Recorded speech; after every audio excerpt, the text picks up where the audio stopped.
गवन करा के जयपुर गइलो, गवन करा के जयपुर गइलो, लोहा ढो ढोल करी भइलो, मोरे रजऊ हो फाटता करे जा मोर करे जाऊ हो, ए मोरे रजऊ हो फाटता करे जा मोर करे जाऊ हो। कैसे कहीं कुछ कहलो न जाता, तोहरा बिना पिया रहलो न जाता। कैसे कहीं कुछ कहलो न जाता, तोहरा बिना पिया रहलो न जाता। देवरू करेले ठिठोली सजनवा, बोली लगेला उनकर गोली।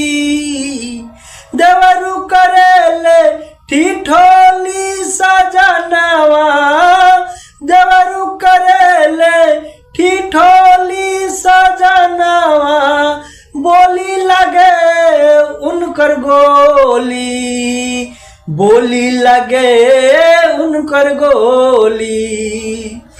मोरे रजऊ हो फाटता करे जा मोर करे जाऊ हो, ए मोरे रजऊ हो फाटता करे जा मोर करे जाऊ हो। गवन करा के जयपुर गइलो, लोहा ढो ढोल करी भइलो, मोरे रजऊ हो फाटता करे जा मोर करे जाऊ हो, ए मोरे रजऊ हो फाटता करे जा मोर करे जाऊ हो।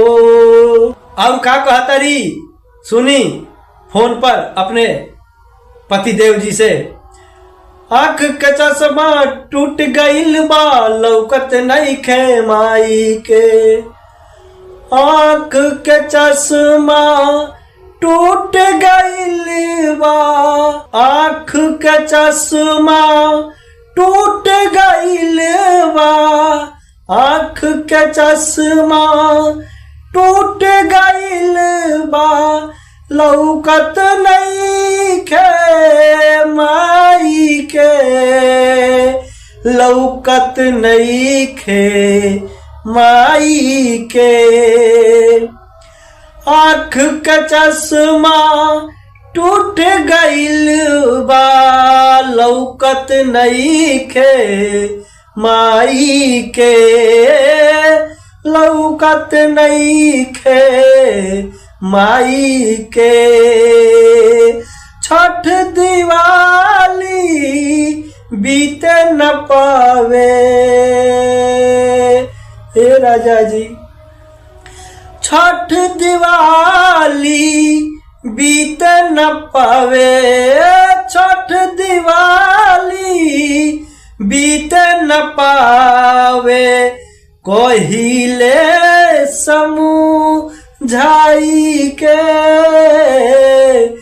कहिले समझाई के। गवन करा के जयपुर गइलो, गवन करा के जयपुर गइलो, लोहा ढो ढोल करी भइलो, मोरे रजऊ हो फाटता करे जा मोर करे जाऊ हो, ए मोरे रजऊ हो फाटता करे जा मोर करे जाऊ हो।